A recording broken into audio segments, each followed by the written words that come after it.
Como ya recuerdan, a lo largo de este año hemos celebrado el centenario del nacimiento de don Marcelo González Martín, 1918-2018. Ha sido un año cargado de recuerdos y un año donde nos hemos podido acercar mucho más y mucho mejor a los recuerdos y a lo que fue la experiencia vital y a lo que fue la experiencia eclesial diocesana de don Marcelo como primado de Toledo.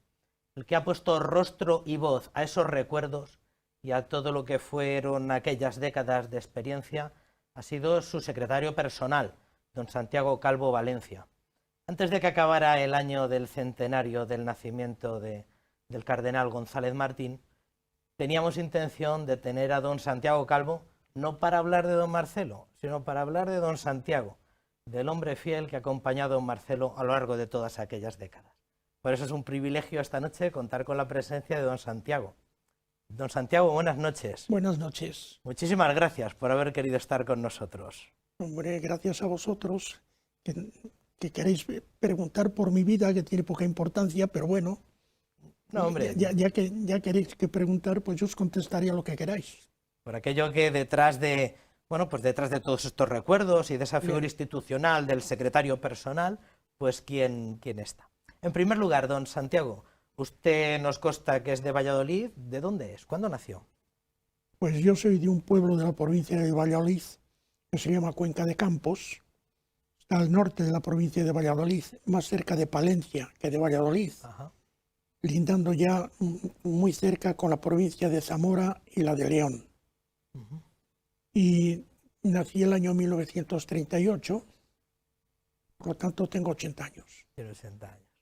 ¿Cómo era su familia, don Santiago? Pues una familia sencilla de pueblo, de una acomodación media en el pueblo. Mis padres tenían un comercio en que vendían de todo, en los comercios de los pueblos de entonces. Mi padre era representante de máquinas de coser, sobre todo máquinas de coser Alfa, y de máquinas de limpiar el grano. Ajá. Y con eso era con lo que, trabajando, pues nos sacaron adelante a la familia. Ha habido varias vocaciones en su familia. Hacen bueno el patrón de la familia castellana que tiene varias vocaciones. Bueno, en mi familia, pues por familia de mi madre, siempre hubo sacerdotes.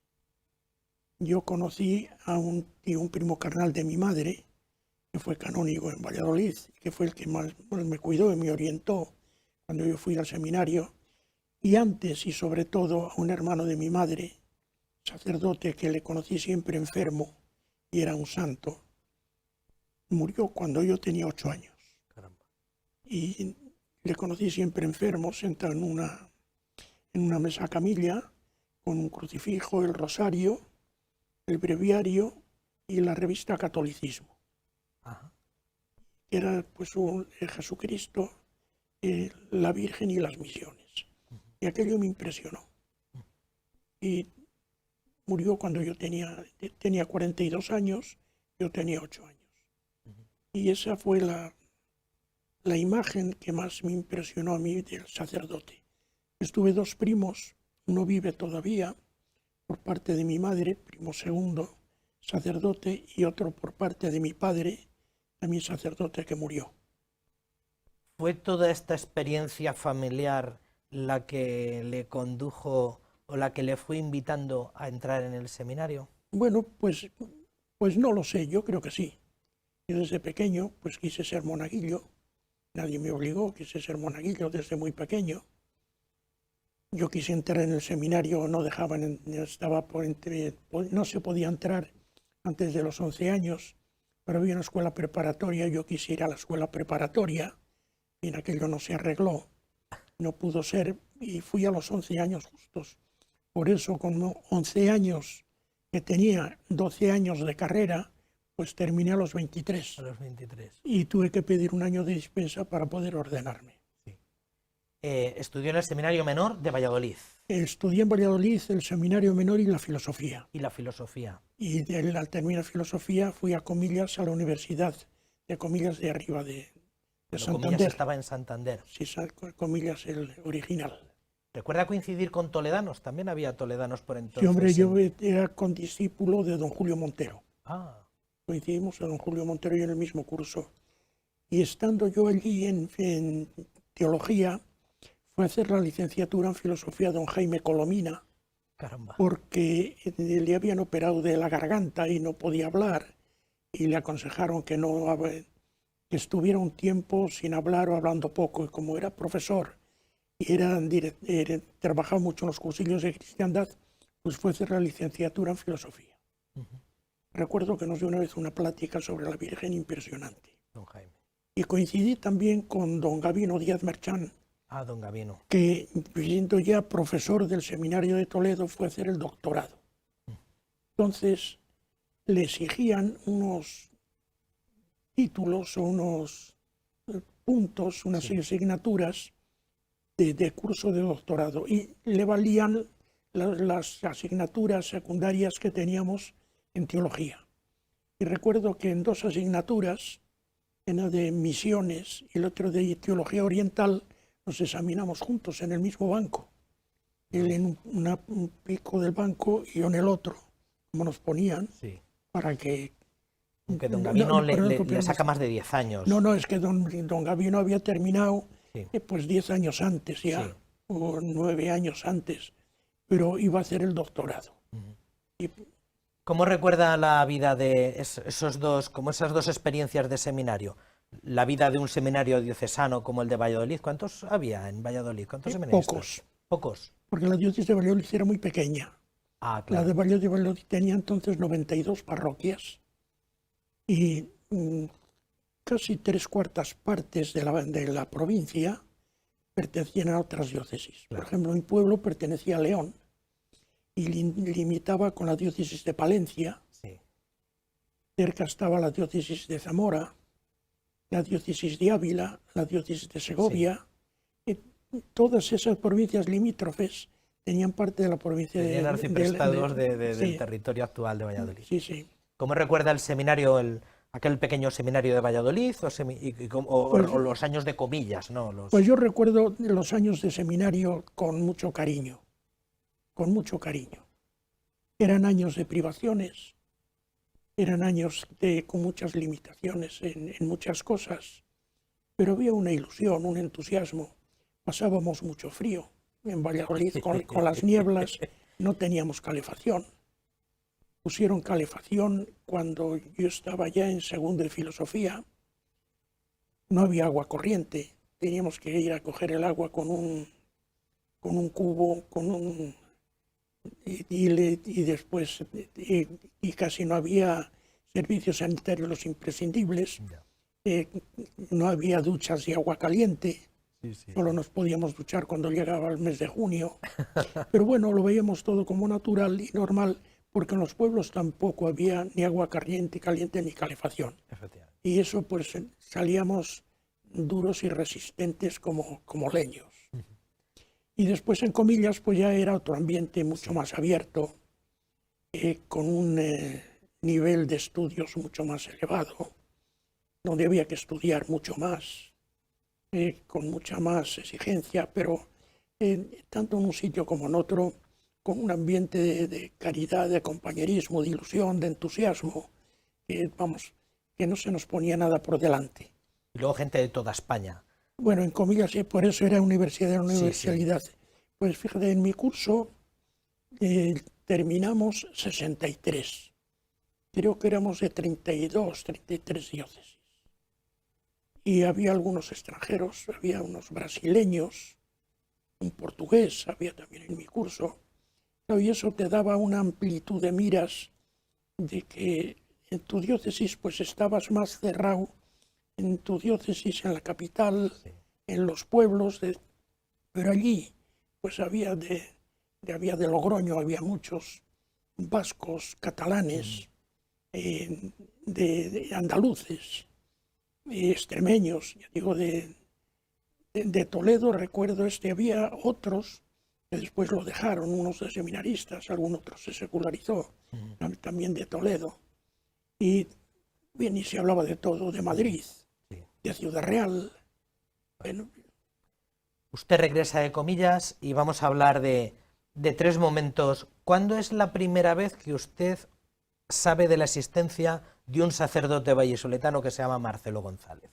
¿Cuándo tiene usted recuerdo de haber oído Sí, hablar de...? sí, lo recuerdo perfectamente. Y a mí me habían operado de apendicitis cuando yo tenía 10 años, el año 48. Y me operaron las vísperas de Semana Santa. Tuve una semana en el sanatorio, fui al pueblo, había pocos aparatos de radio entonces en los pueblos. Sí, sí. Y un tío mío tenía aparato de radio. Yo salía de paseo, mi padre pues hacía bueno el Viernes Santo, y dice, no, pues no quieres salir a dar una vuelta, que ahora hace bueno y tal a mediodía. Y salimos y dije, pues sí, pues, ahí estarán ahora retransmitiendo la Semana Santa de Valladolid, el perdón de las 7 palabras. Y bueno, pues fuimos a ver a esta casa de mi tío Demetrio, y a Vitoria. Y efectivamente estaba en el sermón de las 7 palabras que la predicaba un canónigo muy joven que se llamaba don Marcelo González.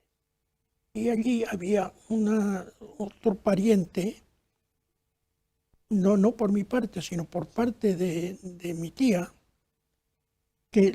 cuya familia había conocido a la madre de don Marcelo. Y contaban que pues es una familia, su madre viuda, muy necesitada, y va a escucharle siempre. Y bueno, bien, lo contaron así. Y yo pues sí, habló bien, y pues yo a los 10 años, pues sí, me gustaba, bien, pero vamos, bien. Esa fue la primera vez. La segunda vez fue cuando me examinó de ingreso. Fue él el que le examinó. Me examinó de ingreso. Y justo, claro, porque yo lo he ido recomponiendo después. Fue el primer el examen de ingreso que presidió como prefecto de estudios del seminario menor. Y entró con todos sus bríos. Y además ahí hizo un programa que teníamos que ajustarnos. Bueno, total, que me examinó de ingreso y lo hice muy bien. Lo hice muy bien. Y tanto que quedaron, el tribunal por unanimidad dijo, este chico lo ha hecho muy bien, pues nada, hay que volverle a escuchar, que vuelva en septiembre. Que vuelva a septiembre. Y entonces pues pues me costó una llorera buena, pero en fin, volví en septiembre y ya entré en el seminario. Muy bien. Entonces ya sabemos cuando le vio por primera vez, con 10 años, cuando le conoció con ocasión de la prueba de ingreso para el seminario, y el momento más decisivo, el que unió un poco su trayectoria con la trayectoria de don Marcelo. ¿Cuándo le pide don Marcelo, o cómo fue el que don Marcelo le pidiera, necesito a alguien que me eche una mano? Bueno, pues a don Marcelo le había nombrado obispo el 5 de enero de 1961.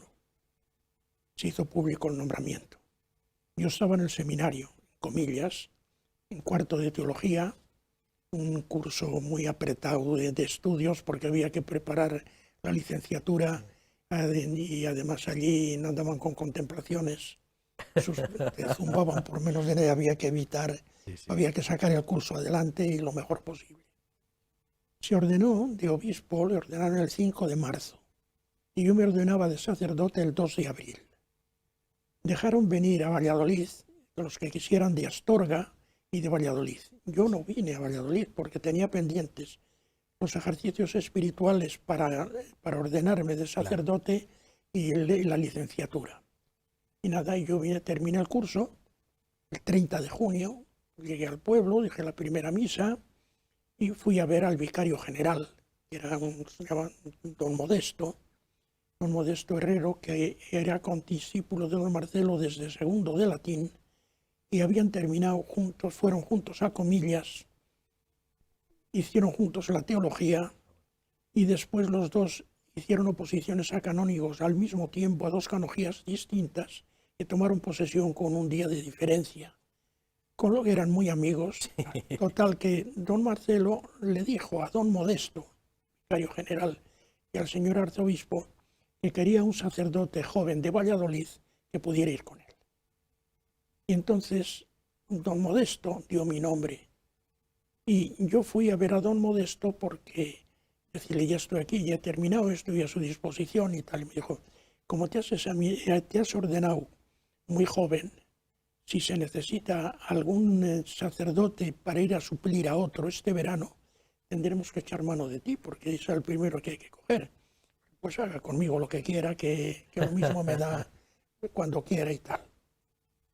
Y un día fui a verle, porque yo pasaba de Valladolid para suplir a Esther, uno de estos primos míos sacerdotes que estaba en otro pueblo, y me pidió que fuera a decirle misa al domingo. Fui a decirle, bueno, que ya sabe que cuando quiera, dice, no, si te vamos a mandar pronto a un pueblo. Bueno, pues cuando quiera. Y como yo no decía nada, me dice, por cierto, que no me dices nada, ¿no te ha escrito Marcelo? ¿Miedo Marcelo? No, yo me sorprendí. ¿No sabes nada? Digo, yo no sé nada. ¿Lo que me dice usted? Bueno, pues te va a escribir diciendo que si quieres ir con él. Así que tú lo piensas y tú verás, yo creo que debes ir, hombre, anímate, porque eso ya le conoces, es un sacerdote de la diócesis, has ido aquí, y no, hombre, tú vete, no. Además, si no te gusta, te vienes y háblalo con el señor arzobispo. Se lo dice al señor arzobispo. El señor arzobispo, cuando yo le dije que iba a Comillas, me dijo, mira, puedes ir donde quieras, pero yo lo que necesito son curas de pueblo, que ya tengo demasiados doctores y licenciados. Así que si tú vas a Comillas dispuesto a ir a un pueblo, vete, tienes el permiso. Pero después tienes que estar unos años en el pueblo donde te digan, después Sí. tú verás. Dije, como me dijo esto el señor arzobispo, pues fue a decirle esto y me dijo, sí, pero... Y digo, es que don Marcelo me ha escrito. Y ya no, si te ha escrito don Marcelo, tu obra con plena libertad. Y si quieres ir, por mí tienes todos los permisos. Y si no te gusta, que a lo mejor vas, si no te gusta, pues te vuelves y aquí te recibimos con los brazos abiertos. O sea, que fue una carta, no fue una Bueno, no, entrevista más, personal. no. Y entonces a los pocos días recibí la carta y que si quería ir con él. Y yo quería consultar con mi tío, lo único. Pero resulta que era en verano y estaba tomando aguas por Corconte, allá en Cantabria, y después iba a Comillas, que no podía hablar con nadie. Don Marcelo me decía que le dijera pronto si quería ir. Total que dije que sí. Después de decir que sí, me dicen que tengo que ir a Medina de Río Seco a suplir a un párroco que se va a tomar aguas también, que es muy corriente entonces.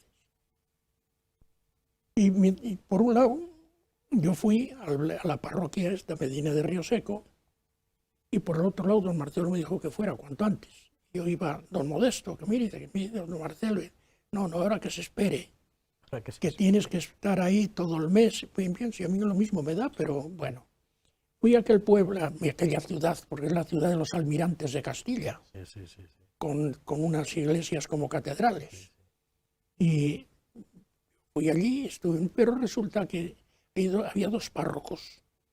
Un párroco con coadjutor, que era este que pidió que fuera yo. Pero en cuanto al coadjutor se enteró, vicario parroquial ahora, que iba, se cogió también de vacaciones, con lo cual quedábamos solo el otro y yo. Pero el otro, que era más joven, se había comprometido en un cursillo de la JOC a Madrid y se vino al cursillo. Y a un cura recién ordenado de 23 años, solo en Medina de Río Seco, me tuvieron allí semana y media, que del susto yo creo que me entró el tifus. ¿Sí? Sí, estuve después una semana y pico con fiebres tifoideas. Bueno, y ya después fui con don Marcelo en septiembre y don Marcelo me decía, si quieres vienes, si te gusta, estás unos meses, si no te gusta, te vas, ven con plena libertad, estás el tiempo que quieras y pruebas y después ya veremos. Lo único que tienes que hacer es aprender a escribir a máquina si no sabes, y yo no sabía, porque entonces escribir a máquina sabían muy pocos. Claro, lo que es tener Y entonces ese mes que estuve en Medina de Río Seco, pues estuve aprendiendo a escribir a máquina. Eso le iba a preguntar, cuando uno se compromete a ser secretario de un obispo, ¿a qué se compromete? ¿A un pontificado? ¿A unos años? Nada, y a mí me dijo que si quería ir por unos meses o por un año, por el tiempo que quisiera. Que fuera con libertad y que y si quería me volvía. Bueno, y empecé así, pero pues mira, a los 23 años tiene que subir a la Torre a gatas y subes a gatas y vas con toda tranquilidad y a lo mismo te da Astorga como fui, que San Petersburgo, que nada, que que Río Negro. ¿Fueron cuántos años en Astorga? 6. 6. Y luego está el acontecimiento, que este sí que lo ha contado usted en algunos foros, que es cuando don Marcelo le pide que le acompañe a Barcelona. Bueno, estando en Barcelona, en Astorga, aquello fue un torrente de actos y de actividades por un sitio y por otro. Y el concilio. El concilio. El concilio, que eso es lo más grande que puede uno vivir en la vida. Yo estuve desde la apertura hasta la clausura. Qué suerte. Trabajando en la secretaría, como voluntario iba algunas tardes, y después las dos últimas sesiones dentro del aula conciliar, viendo todas las discusiones, oyendo a unos, oyendo a otros, conociendo a unos, conociendo a otros, pues eso. Bueno, y al terminar el concilio, es cuando el nuncio le dice que el Papa le quiere nombrar arzobispo consultor de Barcelona. Y yo había visto en el aula conciliar que el nuncio, Monseñor Riveri, iba a ver a don Marcelo y le sacaba del aula, y allí en la nave que está donde está la Pietà, que es la nave lateral según se entra a la derecha, ahí no había sillas del concilio, estas que se ven. Sí. Y estas sí. Ese graderío. Ese graderío no se ve. Bueno, yo andaba por allí y veía que hablaban, y el otro volvía, digo el nuncio, con todo respeto, digo el otro, al día siguiente y tal. Don Marcelo no decía nada, pero como tenían mucho trato, eran amigos, no, yo ingenuo de mí, entonces era muy tortolón, no se me ocurría nada. Bueno, pues bien, vendrán a hablar de lo que quieran.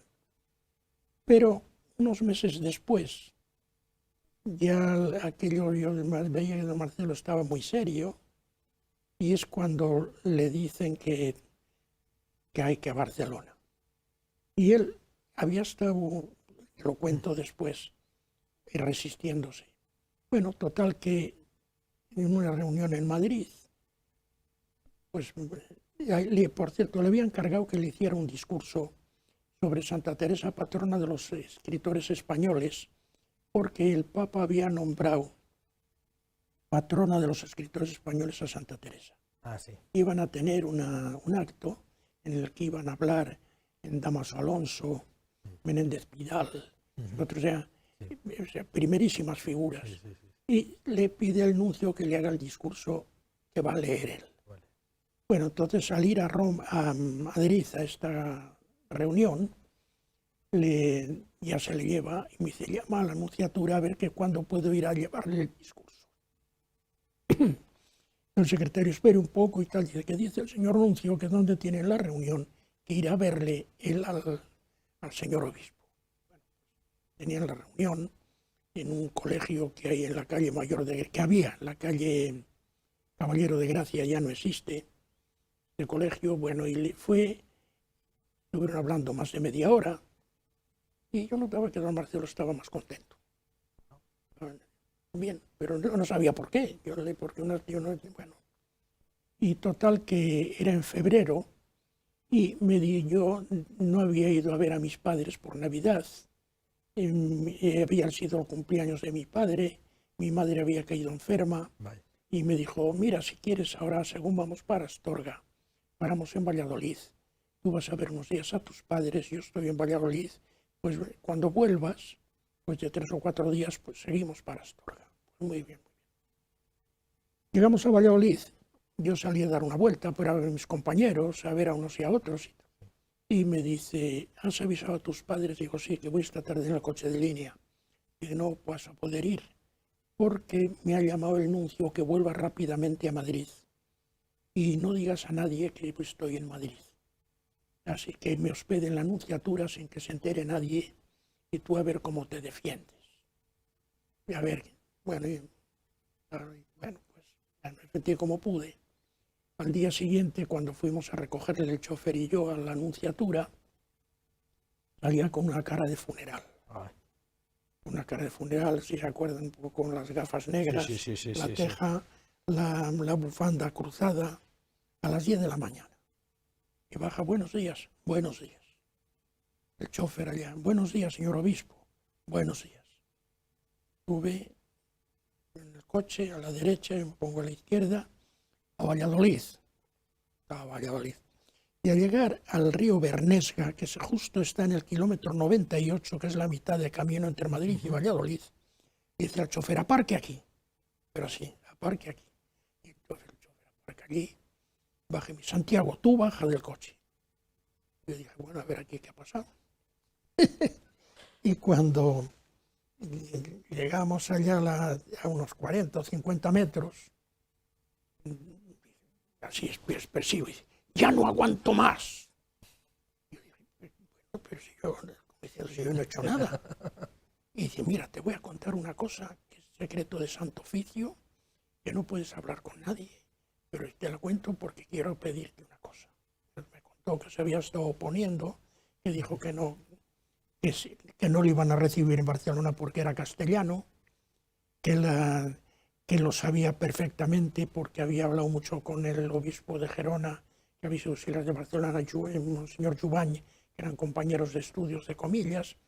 Bueno, y el nuncio me dijo cuando fue a recoger el discurso que ya no iba yo a Barcelona, que no le convencían mucho las razones, pero que por esta vez que me hacía caso y que iría a otro, y que yo lo había negociado con el gobierno, pero que me preparara porque pronto iba a quedar vacante otra archidiócesis, que probablemente sería Valencia, y que iría a Valencia, pero dentro de unos meses. Mire, muchas gracias, se lo agradezco, porque creo que no era un error mandarme a Barcelona. Y fue.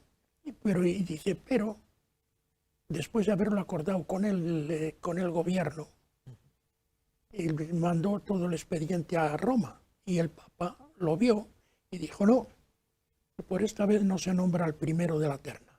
Vale. Esta vez tiene que ir el obispo de Astorga, al que yo oí hablar en el concilio, y es el más indicado para que vaya a Barcelona. Y dígale de mi parte que le pido y en cuanto puedo le mando que tiene que ir. Y entonces, claro, me lo ha dicho así, entonces ha llegado a decirme que si la manera más directa de expresar la voluntad de Dios, a no ser que yo quiera y exija que baje un ángel como fue a anunciar a la Virgen. Claro, ya me rendí. Dije, pues sí, pues sé que voy al fracaso, pero acepto. Seguimos hablando y cuando íbamos para el comedor con un monseñor para decirle, pasen ya, que avisan que la cena está preparada, le dije, mire señor nuncio, es que le he dicho que sí espontáneamente por esa fidelidad al Papa, pero creo que es un error y que deje que lo piense esta noche y mañana si es que veo que no debo aceptar, lo diré con toda sinceridad, y si el Papa quiere castigarme por no obedecer y quiere que deje de ser obispo, pues aquí tiene la diócesis a su disposición.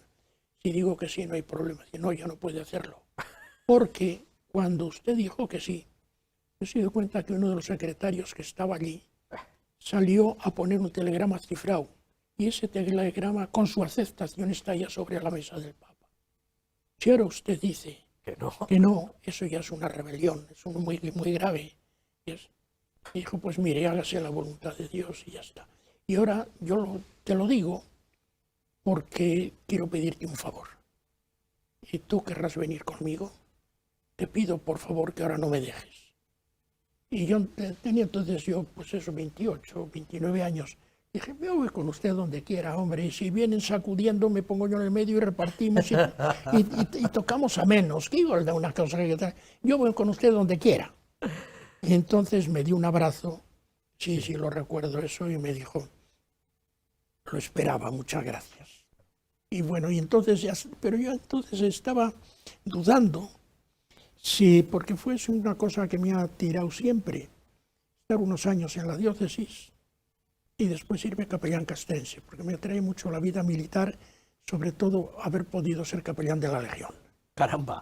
Sí, caramba, yo quise ser capellán, pero no, pero con aquello pues ya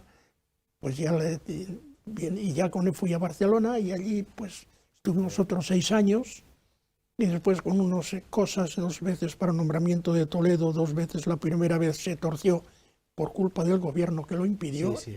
Y la segunda vez también impidió el gobierno que fuera a Madrid. Y como rebote, vino como rebote, para no ir bien a Toledo.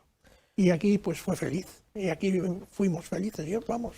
Pues muy bien, don Santiago, se nos ha agotado esta media hora de tiempo que Pues teníamos nada. y podíamos estar aquí largo y tendido hablando de todas y estas Bien. cosas y muchas más. Independientemente de que más adelante nos juntemos otro ratito para hablar de las 3 etapas, de Astorga, Barcelona, Toledo o de todo lo demás, le damos las gracias por anticipado. Muchas gracias Bueno, por no, todo esto. gracias a ustedes y a todos los televidentes. No sé si esto que he dicho tiene importancia. Si lo tiene importancia es por don Marcelo, por mí. Como ven, soy un muchacho de pueblo que ha sido sacerdote y mira, que he ido rodando por donde Dios le ha mandado. Muchas gracias, don Santiago. Gracias. Recuerdan que ya el año pasado, por estas fechas, pleno mes de enero, en torno al 16 de enero, fiesta de San Marcelo, tuvimos ocasión de poder hablar de la figura del cardenal Marcelo González Martín. Y recuerdan que tuvimos ocasión de hablar con el portador por excelencia de su legado y compañero durante muchos años, que es su secretario personal. Apenas pudimos el año pasado movernos de los años del obispado de Astorga. Por eso nos comprometimos de algún modo a prolongar esta especie de repaso por lo que fue la figura episcopal de don Marcelo en algo que aspira a ser una trilogía. Tenemos el gusto esta noche de contar en esta segunda parte con el testimonio de don Santiago Calvo Valencia. Don Santiago, buenas noches. Buenas noches. Muchísimas gracias por haber querido venir. Hombre, no, gracias a ti y a los que me habéis llamado e invitado. Yo con mucho gusto. Muy bien, pues como le decía, tomamos parte empezamos esta segunda parte de la trilogía en la parte del episcopado de don Marcelo en Barcelona. El año pasado nos quedábamos en el río Voltoya cuando usted vincula su vida ya de una manera muy directa a la trayectoria de don Marcelo. ¿Cómo vivió don Marcelo su nombramiento para Barcelona? Pues como un acto de servicio a la Iglesia. Como un acto de servicio a la Iglesia, sabiendo además que iba a ser años de sacrificio. Pues mire, sé que voy al fracaso, fiat voluntas Dei. Y te quería pedir un favor, por eso te lo digo. ¿Tú querrás venir conmigo? Digo, entonces tenía yo 28 años. Mire usted, yo con usted voy donde usted quiera. Y si vienen dando leña, no se preocupe, porque me pongo yo en el medio, lo repartimos y tocamos a menos. Y entonces me dio un abrazo, de verdad, me dio un abrazo que todavía me conmueve cuando lo recuerdo. Sí. Dice, lo esperaba, muchas gracias. Ahora, silencio hasta que salga la cosa. Dicen que saldrá el día 22, pero hasta entonces silencio absoluto. De manera que don Marcelo vio que bueno, era una particular participación en la Cruz de Cristo, sabían que el ambiente iba a ser hostil. ¿Fue efectivamente tan hostil como todo parecía sospechar? Bueno, ¿Era minoritario o había gran parte del clero que recibió? Bueno, no, había, después, don Marcelo le dijo al nuncio, mire usted, yo no, bueno, muchas cosas ocurrieron mientras tanto, y llegó un momento en que el nuncio se arrugó, porque vino un enviado del Papa para ver lo que pasaba. Y le propuso a don Marcelo que retrasara la toma de posesión, sine die. Don Marcelo, eso no. Aquí o sí o no. Claro. Mire usted, si eso se alarga va a ser peor. Yo ya dije desde el principio que no debía ir porque iba a ser contraproducente, no por mí, sino por lo que iba a ocurrir de la lucha dentro de la Iglesia. Tienen la libertad para anular el nombramiento, le anulan y yo me quedo en Astorga tan tranquilo. Ahora, si le mantienen, hay que ir.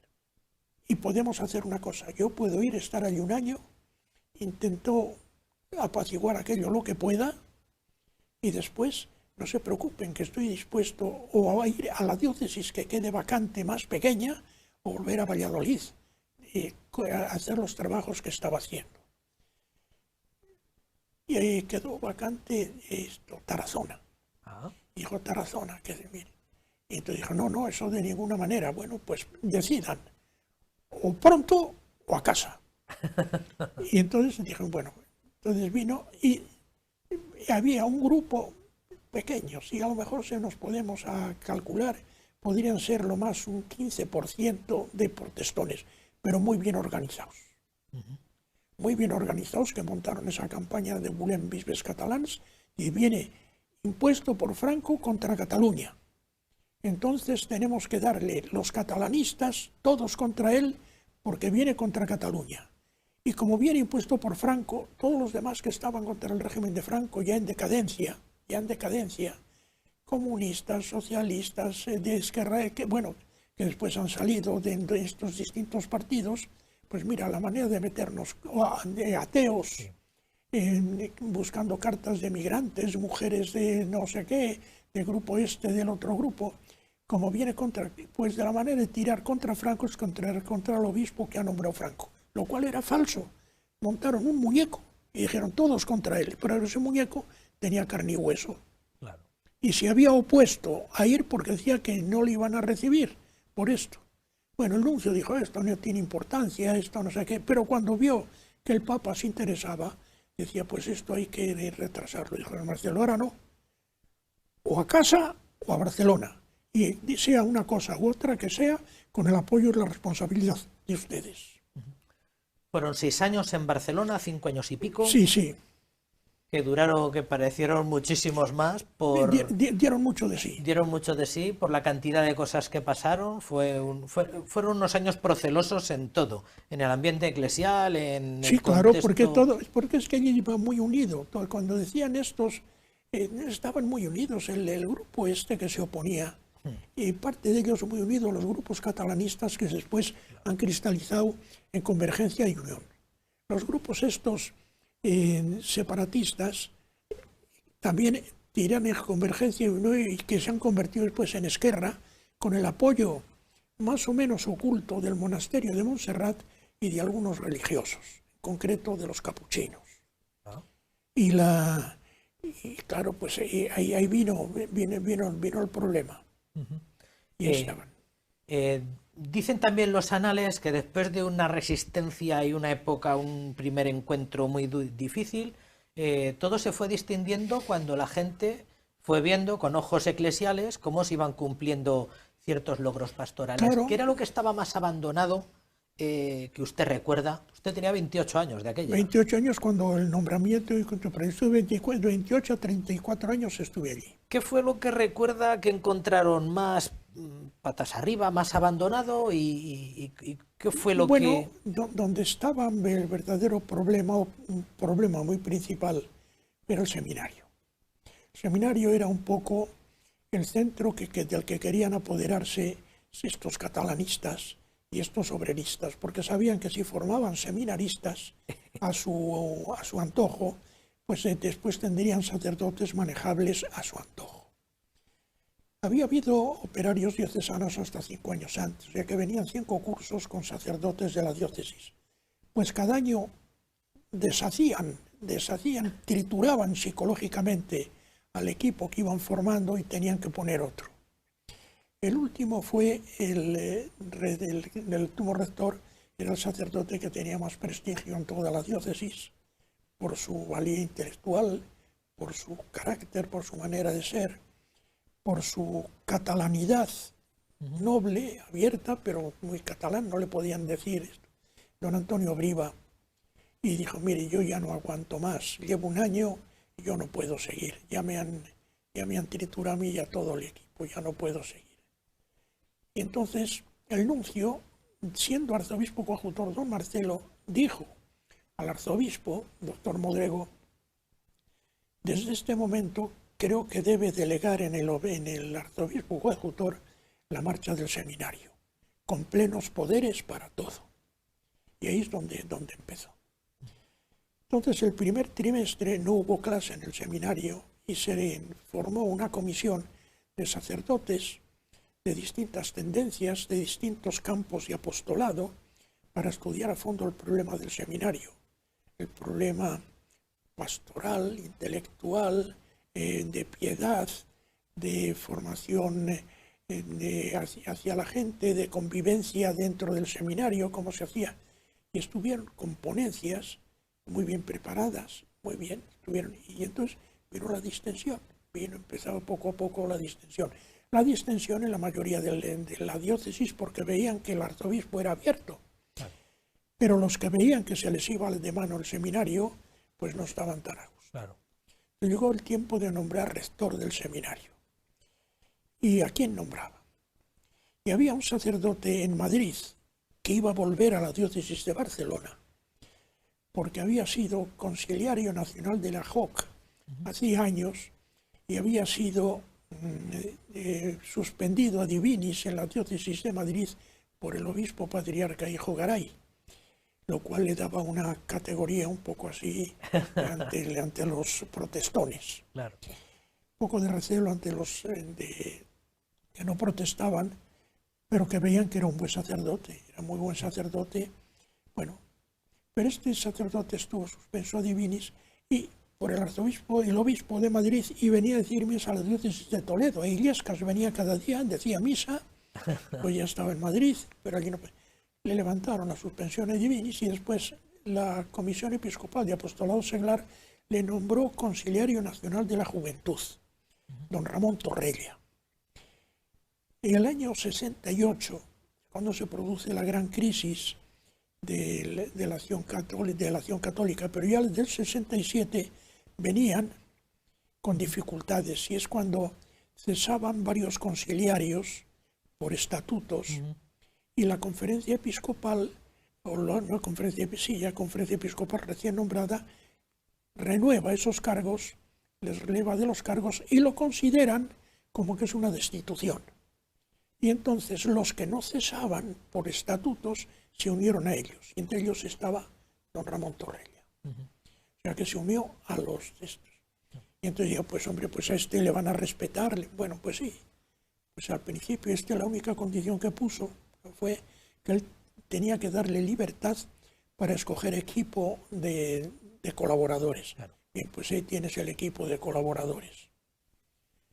Bien, y empieza con el asunto y efectivamente y el seminario empieza con más suavidad, se calman las cosas en la diócesis. Después, al año siguiente, se cumplía el año que don Marcelo se comprometió a ir por un año.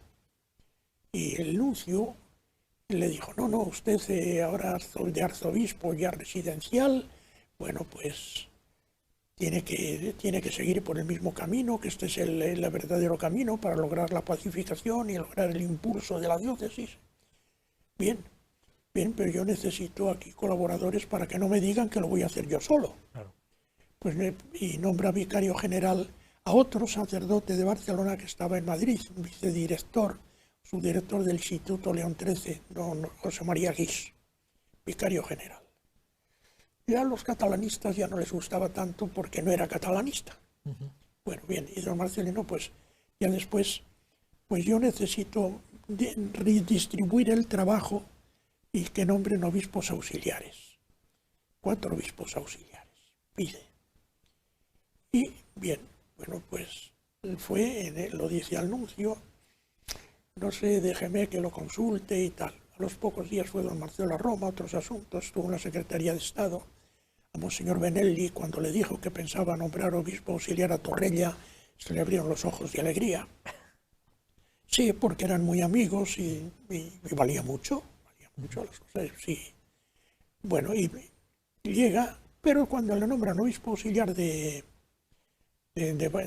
auxiliar, los seminaristas le sienta mal porque ha aceptado ser obispo auxiliar. Porque querían que lo distribuyera, pero como ellos querían. Claro. Decían 4 obispos auxiliares y 4 tendencias distintas para ver una coordinación. Y los seminaristas empiezan también ya, movidos por gente de fuera, a no ir a su clase de pastoral. Habló con el nuevo rector, oiga, mire que esto no se puede tolerar, no, esto lo apaciguo yo, esto se arregla, no, esto es... Llegan los exámenes y dicen que no se quieren examinar. Y el rector dijo, no, mire ya, por aquí ya no hay que pasar. O se examinan, o ya no van a necesitar más exámenes en toda su vida, porque van a la calle.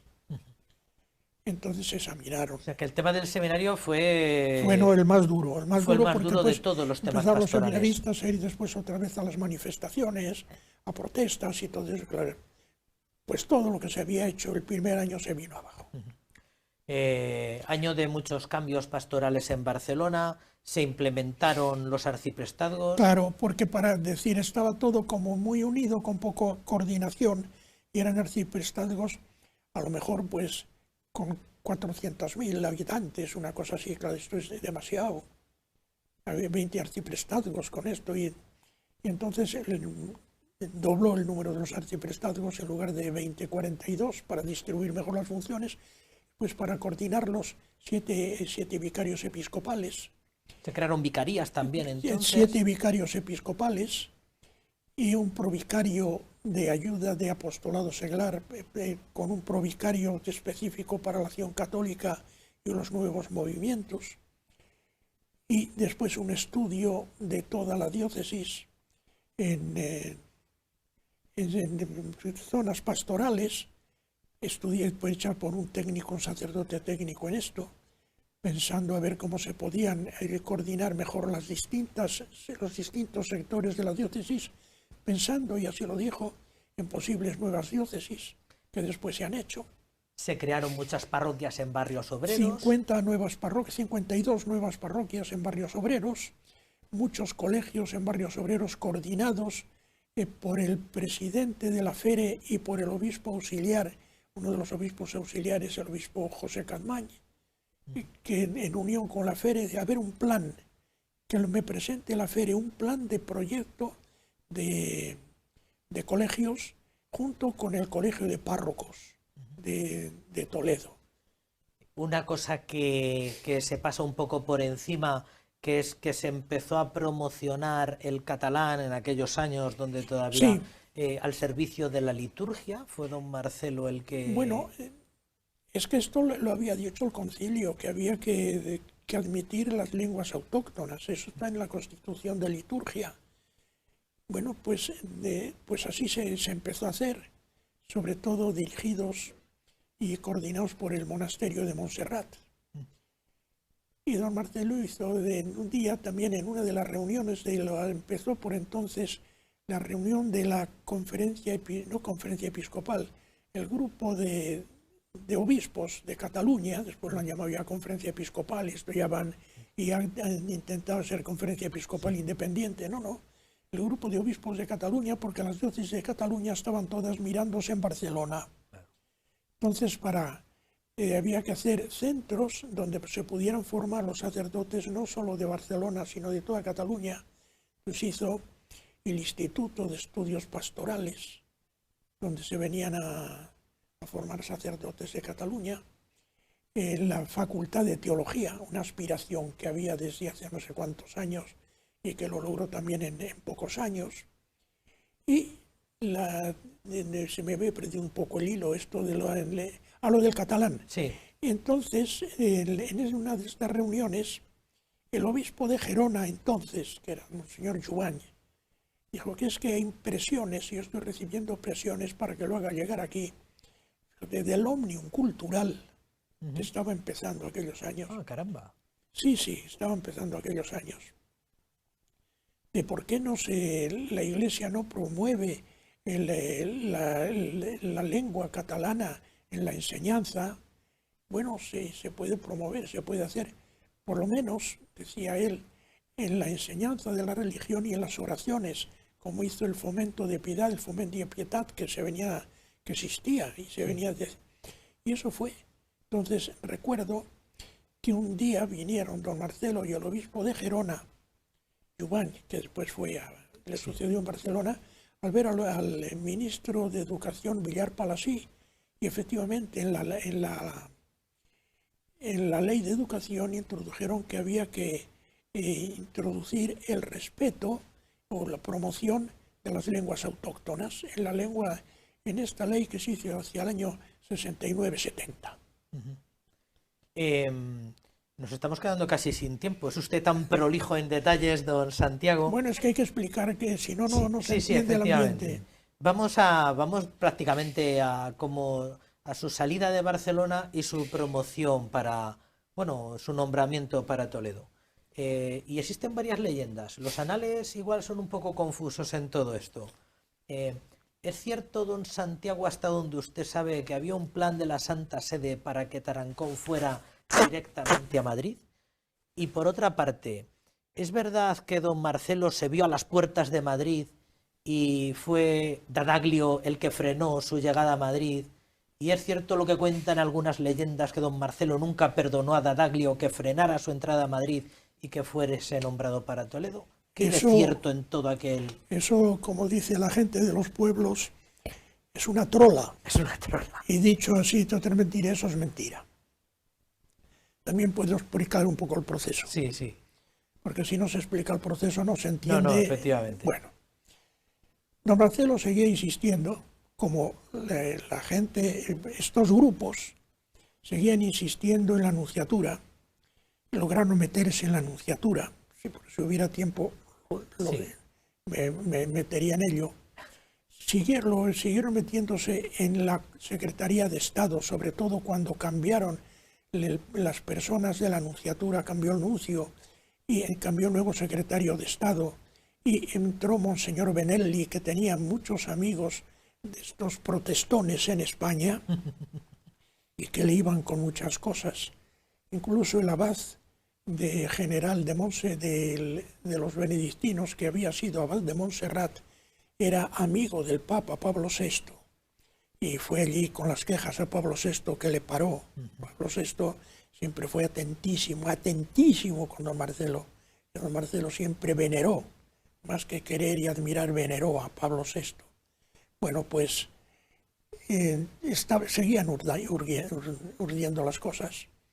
Y entonces, cuando muere el cardenal Play de Niel, me remonto más atrás, al año 68, el 5 de julio del 68, el entierro fue el día 8 de julio. Fue la primera vez que vine yo a Toledo. Y don Marcelo también no había venido a Toledo nunca. Vimos al entierro. Pues ya estaban en trámite los obispos, el nombramiento de 4 obispos auxiliares. Y el nuncio, después ya que en la Secretaría de Estado en principio aprobaron que se empezara el expediente de estos 4, había que presentar unas ternas y no sé qué, pero vamos, ya estos 4 iban derechos. Le dijo, pero algunos van a tener verdaderos problemas o serios problemas con el gobierno. Eso tendrán que resolverlos ustedes.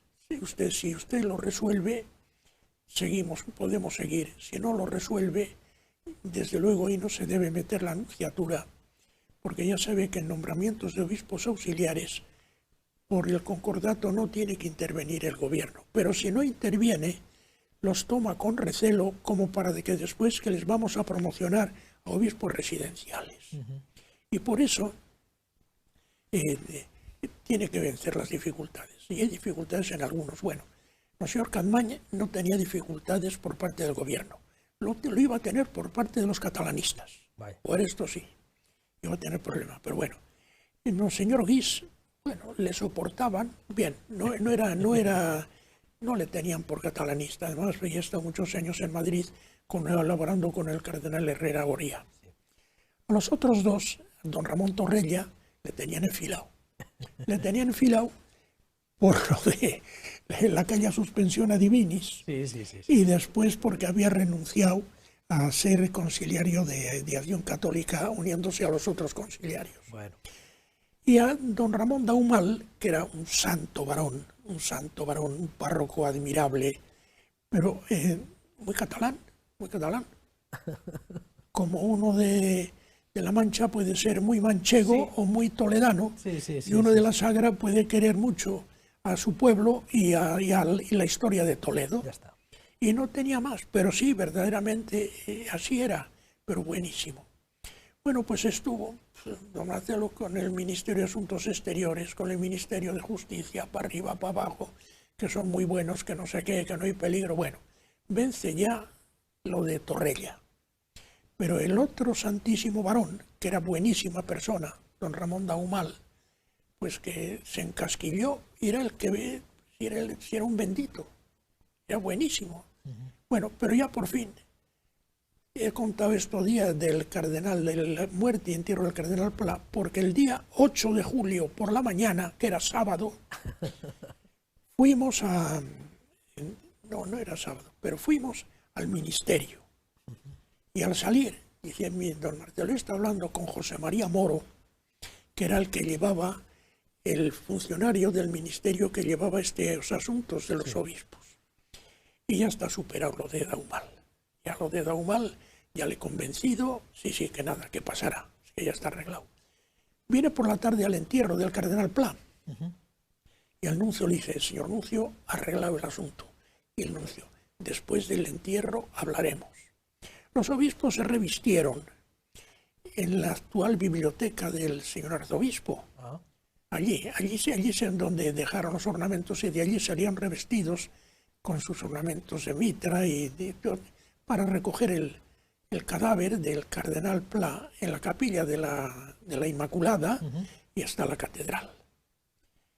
Y al terminar el entierro, bueno, pues aquí se quitan los ornamentos, se quedaron allí hablando y le dijo, pare lo de los obispos auxiliares, porque ahora es cuando va a poder salir usted de Barcelona y viene a Toledo.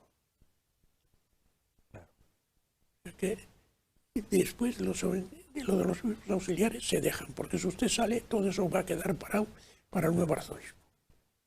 Bueno, y al cabo de unos meses, sin darle más explicaciones, le dice, no, siga con... No, y al cabo de un mes y medio, siga con lo de los obispos auxiliares porque hay dificultades para que usted venga a Toledo y no precisamente por parte de la Iglesia, sin darle más explicaciones. Bueno, pues en el mes de enero sale nombrado de arzobispo de Toledo el cardenal Tarancón.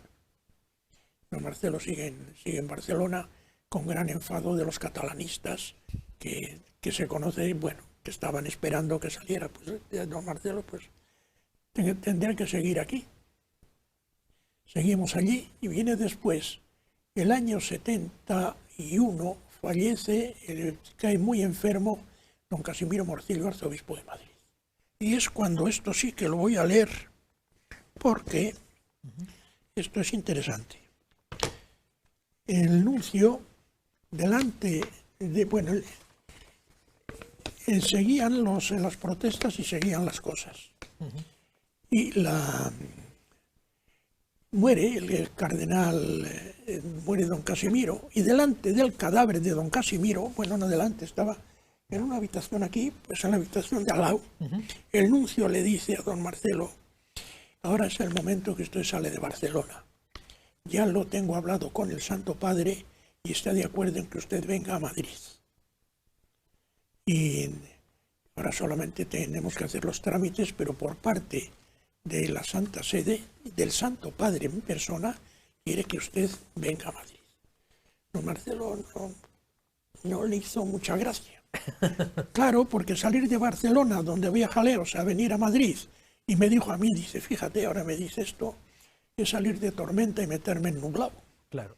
Bueno, pero bien, dijo, tenía una frase en estos casos que decía, currantacue, que las aguas sigan su curso. Sí. Veremos.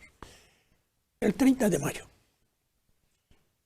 El 15 de agosto, don Marcelo viene a Madrid a ordenar a un grupo de sacerdotes del Opus Dei en la Basílica de San Miguel. Sí. Entre ellos, al actual prelado, Monseñor Ocariz.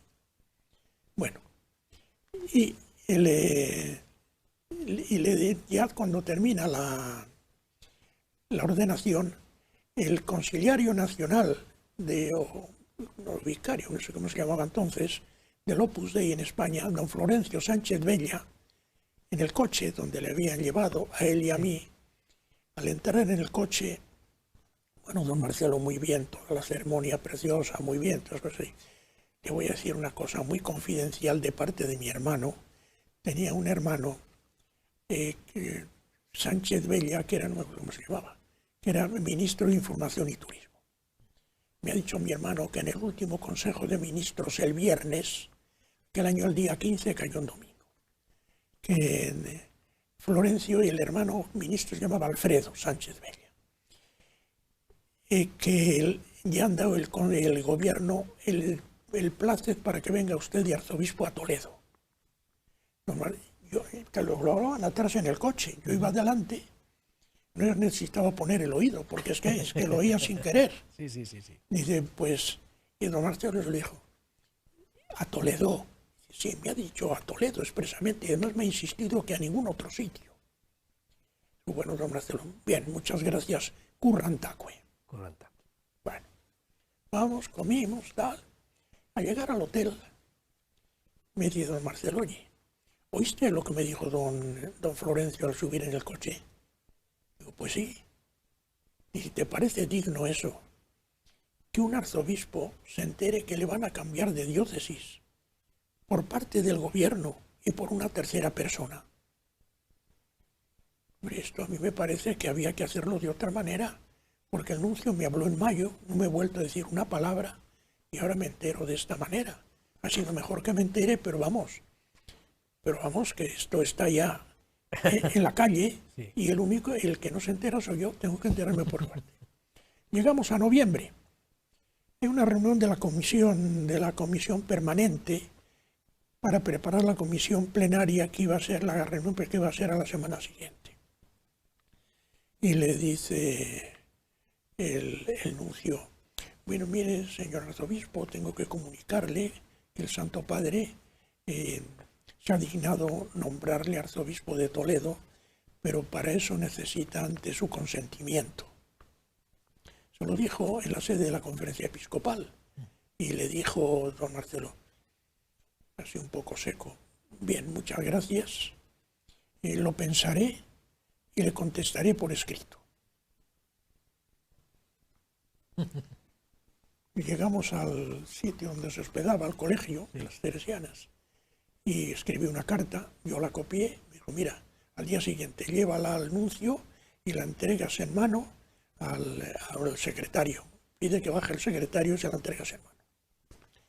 En esa carta le decía que le había pedido unas horas y le respondía que él estaba siempre dispuesto a ir donde le mandara el Papa, donde le mandara y lo que quisiera.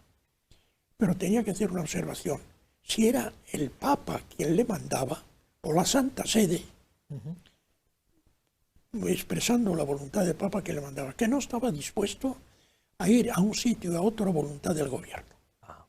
Que si era el traslado por voluntad del gobierno y no del Santo Padre, decía claramente que no aceptaba y que estaba dispuesto a irse a casa y renunciar al ejercicio activo del episcopado, pero que no estaba dispuesto a ser juguete del gobierno para que llevaran de un sitio a otro contra la voluntad del Papa.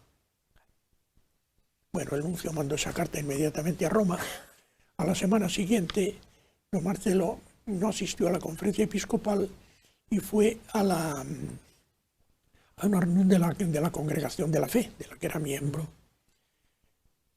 Cuando llegamos a la residencia de Roma, había una llamada del secretario de Estado. Ha llamado el secretario de Estado diciendo que mañana le espera al cardenal Viló a las 10 de la mañana. Que por favor, que sea puntual, que vaya la primera visita que haga, que sea allí.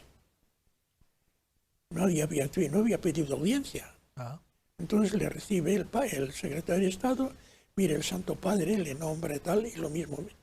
Si es voluntad del Santo Padre, me tienen a su disposición para lo que ustedes quieran. Si es voluntad del gobierno, porque decían que se le había nombrado Franco para un lado, se le había nombrado Franco para otro, Franco le había cerrado el paso para venir a Toledo el año 68, le habían cerrado, ahora le cierra el paso para venir a Madrid, si va a venir a Toledo, también por voluntad de Franco, y después ya no voy. Yo, por voluntad del Papa, donde quieran. Es voluntad del Santo Padre y el Santo Padre en persona me ha dicho que se lo comunique y que le pida que acepte. Pues aquí me tiene.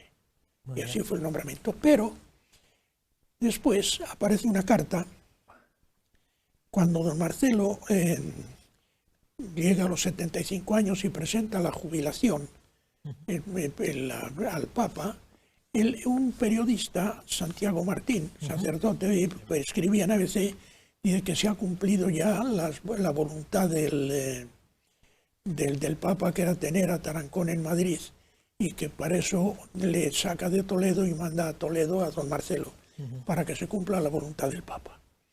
Y entonces hay una carta de un muy amigo del nuncio D'Addaglio, el señor cardenal Luigi D'Addaglio, que le escribe y le dice, pues no fue así, y le voy a contar yo las cosas como fue, porque este tiene una confianza grandísima con el nuncio, hacía viajes con el nuncio, venía a Toledo a comprar muebles y antigüedades a Toledo con él, bueno, y le explica, entre otras cosas, le dice, al cabo de unos años, le escribe esta carta a este estículo de ABC. Unos años antes de morir el cardenal D'Addaglio, estaba yo en Roma con mi mujer comiendo en casa del cardenal. En la sobremesa a bocajarro me dijo, ¿te acuerdas de aquella conversación que tuvimos cuando íbamos a Toledo, referente a si moría el doctor Morcillo, a quién podría ponerse de sucesor? Yo le dije, efectivamente, lo recuerdo muy bien. Él entonces dijo, yo ya no estoy en España, han cambiado muchas cosas y lo que te voy a decir, si quieres, puedes decirlo cuando y donde quieras. Así que él lo dijo y yo aquí lo digo también. Muy bien. Yo propuse al doctor Jumany para Barcelona y a don Marcelo para Madrid. El Papa lo aprobó, pero el gobierno de Franco se opuso a don Marcelo porque le consideraba demasiado progre. Y como el cardenal Tarancón se había hecho muy amigo de doña Carmen Polo de Franco en la época de Oviedo, don Marcelo fue a Toledo y el cardenal Tarancón a Madrid. Y añadió, ya ves que a veces la historia no se escribe, y lo siento, porque he notado como si el cardenal González Martín pensara que fui yo quien le impidió ir a Madrid y yo hice todo lo posible. Hasta ahora no había contado esto. Sin embargo, creo que hay que ser veraces aunque duela.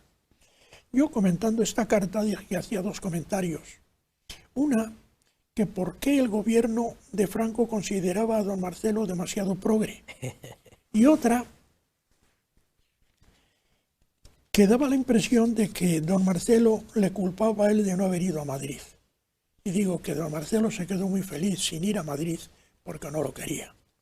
Así que no le miraba mal por eso, sino porque sabía que estaba recibiendo en la nunciatura a grupos de seglares y de sacerdotes que venían a hablar contra él y hacer planes para que todos los obispos de Cataluña fueran catalanes, y por eso había que echar fuera a don Marcelo. Y sabía, o iban diciendo que el nuncio les animaba. Por eso don Marcelo no le miraba bien. Y después, que el gobierno de Franco se opuso porque era demasiado progre, pues se podría demostrar las informaciones falsas que llegaron de un grupo de información que había allí, no sé, militar o paramilitar, incluso llegó a informar a Franco, y Franco llegó a decir que era demasiado débil, don Marcelo. Don Marcelo siempre fue fiel a la Iglesia y a España. Y el principio de autoridad siempre le respetó, pero siempre de respeto de esa autoridad con plena libertad para decir las cosas que tuviera que decir a quien fuera, con más o menos prudencia, con más o menos reserva, a veces casi en secreto absoluto y otras veces proclamándolo desde el púlpito. Muy bien, don Santiago, se nos quedan muchos temas en el tintero. Siempre que viene usted, como es un caudal de datos, se nos queda un tema muy interesante también sobre la leyenda de don Marcelo, que era la Constitución, que ahora es un tema tan de primera.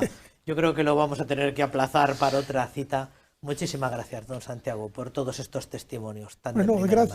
Gracias a ti, gracias a todos ustedes, y les he dado un rollo que les he cansado y todo eso. Lo que ocurre es que, claro, me preguntan cosas que las he vivido, y lo que he vivido yo, pues, claro, pues ahí está. Y aunque ya la memoria, no tengo la memoria que he tenido, pero hay cosas que están grabadas ahí casi con fuego. Bien que se nota. Y lo que he vivido, pues no puedo decir que es de otra manera.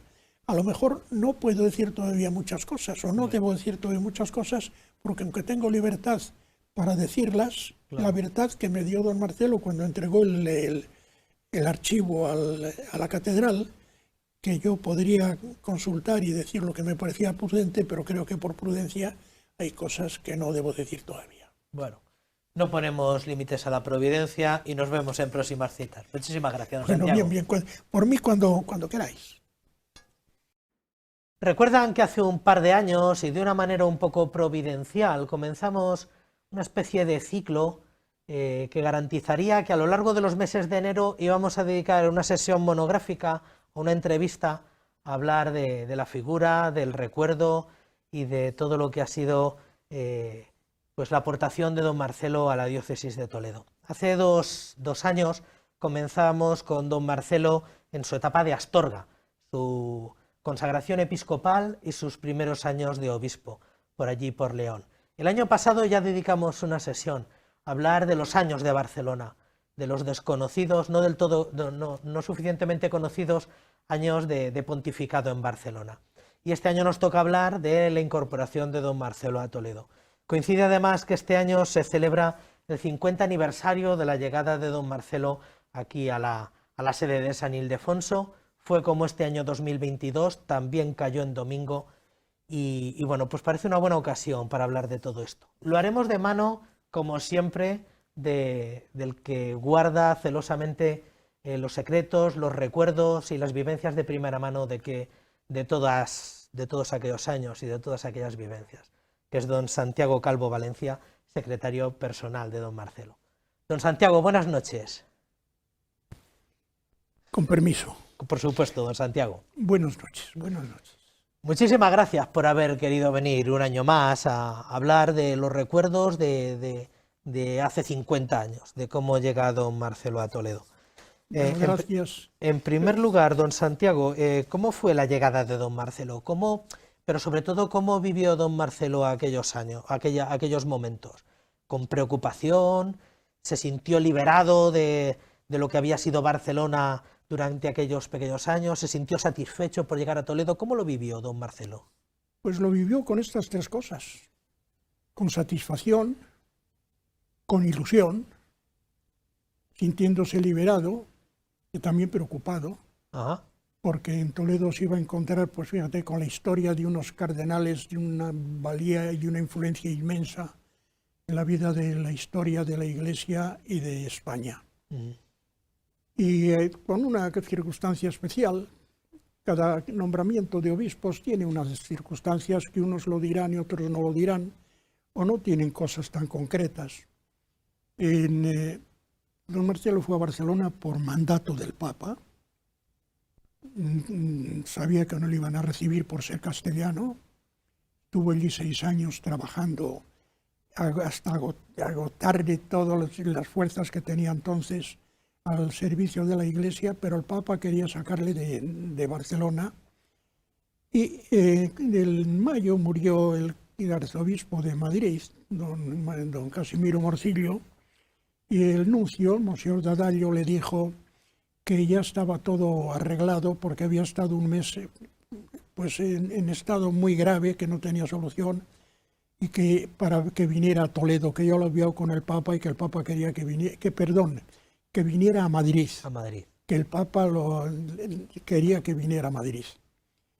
Pero el nuncio tuvo una confidencia con un muy amigo suyo y le dijo que sí, que el Papa quería que viniera a Madrid don Marcelo, pero que probablemente se iban a encontrar con 2 dificultades. Una, que a don Marcelo le trataba el gobierno como muy progresista y muy peligroso para que viniera a Madrid, porque había sido débil contra los catalanistas y los filomarxistas. Y además, otra cosa que no apuntaba el nuncio era que el gobierno no había digerido y no había tragado bien que don Marcelo no aceptara ser procurador en Cortes. Se lo ofrecieron, se lo pidieron en nombre de Franco y dijo que no podía aceptar porque como obispo se debía a Barcelona y no debía aceptar ese nombramiento. Caramba. Entonces el gobierno tenía además otro candidato, que era el que era cardenal arzobispo primado de España, al que doña Carmen Polo de Franco quería que fuera a Madrid. Y esto influyó en el gobierno también. Por un lado, que don Marcelo no fuera porque era progresista peligroso. Caramba. y por otro lado, que el que era arzobispo de Toledo fuera a Madrid. Y con esa preocupación vino con esa doble leyenda. Por un lado, rechazado por el gobierno por progresista. Y por otro lado, esos grupos de Barcelona le habían hecho la campaña a don Marcelo de que era un vendido al gobierno, apoyado por el gobierno, enemigo del Concilio Vaticano II, enemigo del diálogo, que no quería nada de progreso de ninguna clase. Esta segunda leyenda había calado en algún grupo de Toledo, de algún grupo pequeño de sacerdotes y de seglares. Sí. Y entonces cuando reciben el nombramiento, pues dice, pues eso, como dicen los catalanistas, vendido al gobierno contra el Concilio Vaticano II, que no quiere diálogos, que no quiere reformas de ninguna clase. Y estos grupos pequeños influyen en los seminaristas, porque tienen tal presión ante los pocos seminaristas que hay, que los superiores entonces del seminario se sienten desbordados por estos grupos. Y entre eso había 17 seminaristas, 17, entre ellos 4 o 5 eran los que manejaban el cotarro y colaboraban con estos grupos. Bueno, y así llegó a Toledo. Antes de venir, personalmente tomó posesión por él el presidente del Cabildo, que era don José María Mansiglia, con la doble posesión que había entonces, que era posesión en el catedral y en posesión civil en el arzobispado. Bueno, después fue a hablar a los sacerdotes. Los seminaristas estaban en asamblea y dijeron que pasara porque tenían que hacerle unas preguntas, porque no estaban de acuerdo con algunas cosas de las que había dicho en la homilía de entrada. Y claro, dijo don Marcelo, una cosa es venir, como venía con la idea de no actuar en un año, nada, no actuar en un año. Pero otra cosa era dejarse avasallar por los seminaristas cuando llegara. Y les dijo tajantemente que si querían pensar como pensaba él también quería saber cómo pensaba cada uno de ellos. Pero de momento, que se disolvieran y que fueran a su habitación a estudiar. Y si no lo hacían, esa tarde se cerraba el seminario y quedaban todos expulsados. Así se arregló el asunto y empezó después a tratar con unos, con otros, a visitar enseguida sacerdotes y parroquias y conventos para ir enterándose de lo que pasaba, de esas posibles divisiones que había, a ver la profundidad que tenían.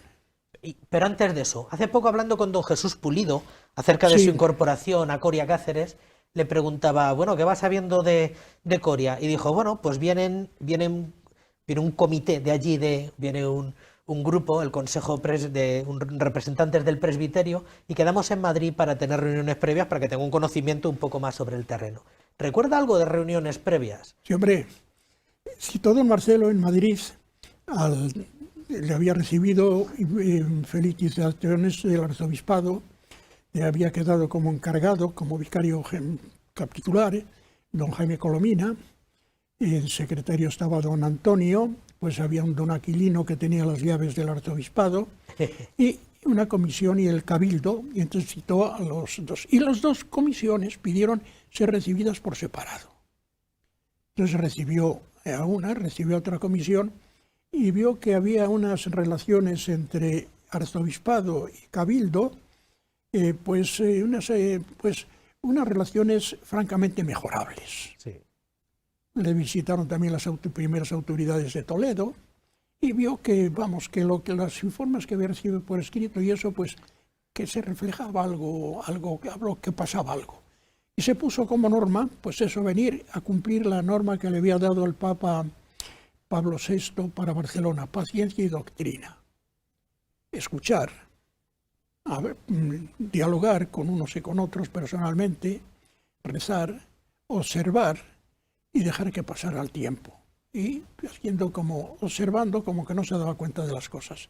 Y así llegó a Toledo. El día que llegó, pues fue un recibimiento apoteósico de mucha gente, muchísima de la diócesis. Vinieron 5 o 6 autocares de Valladolid, Caramba. 2 autocares de Astorga, porque no habían podido ir a Barcelona, que se lo prohibió don Marcelo. Bueno, y fue fantástico. Por cierto, el día de la entrada fue una comida muy modesta en el seminario. Fuimos 25 o 30 personas, los obispos que habían venido, que eran los de la provincia eclesiástica y los obispos nacidos en Toledo. No vino más, vino el nuncio, vino el cardenal Tarancón, pero se volvieron a comer a Madrid. Y la comida que nos dieron, pues fue de consomé. No sé qué nos pusieron de segundo plato y tercero pollo en malas condiciones que nos intoxicamos. Yo estuve con 39 y medio de fiebre y los obispos que vinieron, en concreto don Antonio Dorado, que en paz descanse, pues tuvo que parar por el camino antes de llegar a Guadix, donde estaba de obispo. Muy bien. Usted ha recordado mucho tiempo, después de incorporarse a la diócesis, el día de San Ildefonso, con gran entusiasmo por parte de todos. Usted ha recordado muchas veces el deseo de don Marcelo de tomar un año sin decisiones, un año de mera observancia, para ir adquiriendo criterios sobre según qué cosas. Pero, sin embargo, empiezan a surgir asuntos que requieren de intervención. El primero, recuerda, que es el seminario. Hace poco estuvo por aquí don Juan Pedro presentando su... Lo recuerdo, lo vi y fue muy exacto. Presentando su deanato. Y recordaba aquellos años donde quedan apenas una docena de seminaristas en el seminario. Quedaron justo 12, porque después de hablar don Marcelo con aquellos 17, 5 no quisieron seguir. Entonces quedaron 12. Y vinieron ya en el primer curso los que están ahora en Olías, los operarios del Reino de Cristo, cuyo fundador había leído la homilía que había predicado don Marcelo el día de la entrada, que había parecido tan mal a algunos seminaristas. Pues lo había visto en el Observatorio Romano y le pareció admirable, y pidió a don Marcelo que les recibiera en el seminario. Y el primer curso estaban casi equiparado el número de los que habían, de los mexicanos, con los que seguían en el seminario de Toledo. Y eran casi 11 los mexicanos y 12 los de Toledo.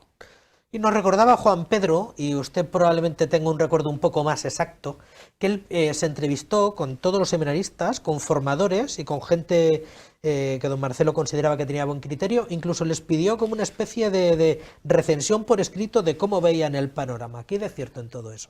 Ciertísimo. ¿Por qué viniste al seminario? ¿Para qué quieres ser sacerdote? Que estás decidido a recibir la formación que se te da en el seminario y a obedecer y cumplir lo que se te diga, cosas elementalísimas. Claro.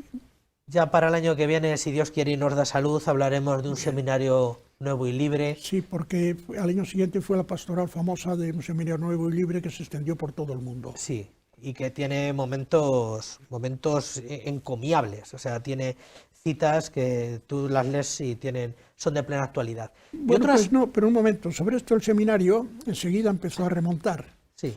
Y hay que hacer constar que durante los 23 años largos que fue don Marcelo en el seminario, se formaron aquí 414 seminaristas, sacerdotes, 414 que son más de los que salieron en todas las diócesis de Cataluña y de Aragón aquellos años. De esos 414, 22 son obispos. Bueno, 21, porque don Jesús Pulido todavía no está ordenado. 22 obispos. De estos 22, 7 son 7 arzobispos. Caramba. Y además está otra persona muy importante, además de otros servidores directos de la Santa Sede, pero el actual decano de la Rota Romana, es un sacerdote del operario del Reino de Cristo, natural de Olías, sí. Hizo toda su carrera en el seminario diocesano. Sí. Además de algunas resistencias por parte de seminaristas, algunas resistencias por parte del clero. Todavía se comenta la leyenda del célebre primer encuentro presbiteral, el primer consejo presbiteral que se celebra aquí con la presencia de don Marcelo. Quedan muchos vivos, la mayoría están vivos todavía. Además de esa resistencia de un grupo del clero, está la resistencia de un grupo de seglares. Que cuando pasa un año, don Marcelo ha nombrado ya vicario general y cargos representando varios de ellos del que habían cedido cargos con el episcopado anterior. Pero esto le sentó muy mal a los seglares y a unos sacerdotes porque no había nombrado a los que ellos querían. Claro. Y cuando pasa un año, un día recibe don Marcelo una carta de un seglar que decía el presidente del grupo de seglares comprometidos que escribe al Papa diciéndole que don Marcelo ha deshecho el seminario, está deshaciendo de la diócesis, que le quite cuanto antes, o que le quite de obispo o que le mande a una diócesis en la que no pueda hacer nada. Ese mismo día que recibe la carta don Marcelo por la mañana, a mediodía recibe hacia la una llamada de la nunciatura que quiere venir el que estaba de entonces haciendo funciones de nuncio, porque el nuncio estaba en Roma, consejero, Monseñor Dante Pasquinelli, que tiene un mensaje del Papa urgente y que quiere venir a hablar con el señor arzobispo. Viene a hablar con el señor arzobispo, bien, se va y nada. Y eso fue el 29 de enero, doy fechas concretas. El 31 tuvo don Marcelo un retiro espiritual, dio cuenta de esta carta, muchos sacerdotes, recuerdo, venerables, como estaba esperando, me recuerdo a uno, que después fijé que se llamaba don Vittorio, diciendo que no hiciera caso de esa carta. Otros sacerdotes también estaban ya a la cola para decirle lo mismo. Bueno, total, que el día 2, efectivamente, esa carta tuvo contestación. Y fue las campanas de la catedral que tocaban, diciendo que el Papa había nombrado cardenal a don Marcelo y que este enviado de la nunciatura había venido a comunicárselo. Claro. Entonces, seguía el malestar de ese pequeño grupo del clero. Se había formado el Consejo Presbiteral. Y ahora dice, aquí es donde nosotros vamos a presentar batalla. Tiene el primer Consejo Presbiteral de Constitución, febrero. Segundo consejo, ya empiezan a tratar algunas cosas y van apareciendo dificultades. Y pedían, entre otras cosas, que se cumplieran lo acordado en consejos anteriores del episcopado anterior, que el cardenal no podía hacer nombramientos ni tomar decisiones sin contar con el Consejo Presbiteral. Sí, eso también se y que cualquier decisión que tomara el Consejo Presbiteral, si estaba presente el arzobispo, pasaba a ser ley en la diócesis. Don Marcelo dijo esto, bueno, pues como don Marcelo había nombrado sin contar con el Consejo Presbiteral, pues ya había un choque ahí. Eso yo no lo puedo admitir. Yo no lo puedo admitir, pues no está así ni el código, ni el concilio, ni ninguna norma de la Iglesia. Llega después una reunión en la que te refieres tú, Sí. que dura 2 días, y claro, pues todo esto fue una cosa muy alborotada. Unos en contra, que había que cumplir eso, que si no, que el arzobispo tenía que dejarlo, otro grupo diciendo que el arzobispo había hecho lo que tenía que hacer, y don Marcelo quieto, Sí. escuchando, y nada, toda tranquilidad, tomaba alguna nota, bueno, pues así 2 días. Uno de los que más había hablado, y estaba más en el grupo, viendo que don Marcelo se había quedado inmutado, escuchando atentamente, que al final les dijo, sí, pues nada, pues se tomará en cuenta todo, se hará bien, tal. Y siguieran tomando las decisiones oportunas, se levantó y dijo, yo era el delegado de Cáritas, yo en conciencia no puedo seguir colaborando con usted, porque no estoy de acuerdo. Bien, pues nada. ¿Tiene usted algo más que decir? No, nada. ¿Alguien más tiene algo más que decir? No, nada. Bueno, pues mire, pues terminamos. He dicho que yo estudiaré todo esto y tal. Bueno, rezaron, a la semana les llamó le llamó a este señor y dijo, mire usted ha apelado a violentar la conciencia. Yo jamás he permitido que nadie violente mi conciencia y soy escrupulosamente respetuoso con las conciencias de todos, sobre todo de los sacerdotes. Aquello pudo decirlo en un momento de acaloramiento y pasó. Pero si usted sigue diciendo que yo colaboré, coacciono su conciencia, yo le exonero de los cargos que tiene para que hable de acuerdo con su conciencia. Sí, pues no puedo seguir, pues no siga. El grupo entonces sentó muy mal a este grupo, y estando don Marcelo en Madrid en una reunión de la Comisión Episcopal, se entera por el periódico que la mitad del Consejo Presbiteral ha dimitido. Bien, bueno, pues muy bien, que dimitan. Viene a Toledo y pregunta, ¿qué es lo que ha pasado? Y le explican, pues esto, que dicen que no estaban de acuerdo porque ha tomado esas determinaciones sin contar con el Consejo Presbiteral. Que si quiere tener Consejo Presbiteral, que tiene que reunirse con este grupo y aceptar las condiciones que le digan. Y entonces don Marcelo, pues muy bien. Ellos tienen una idea, yo tengo otra.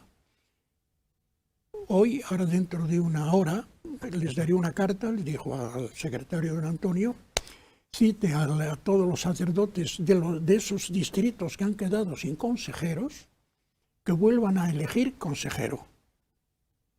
Y que avisen al arcipreste de que prepare todo para que antes de 15 días se hagan un día determinado, se hagan las votaciones. Que se asegure de que la citación ha llegado a todos los sacerdotes. Y cuando se hagan las votaciones, inmediatamente traigan aquí el resultado de las votaciones, de quienes han votado y de cómo ha quedado. Porque habían dicho, pues no votaremos si no vota nadie. Bueno, pues votaron el 87% de los sacerdotes.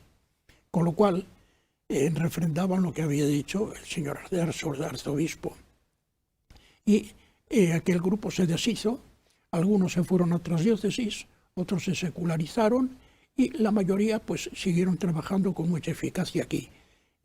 Se nombraron entonces arciprestes y pidió una terna en cada arciprestazgo para que pusieran y él pudiera elegir uno. Sí. Eligió en todos los sitios el primero.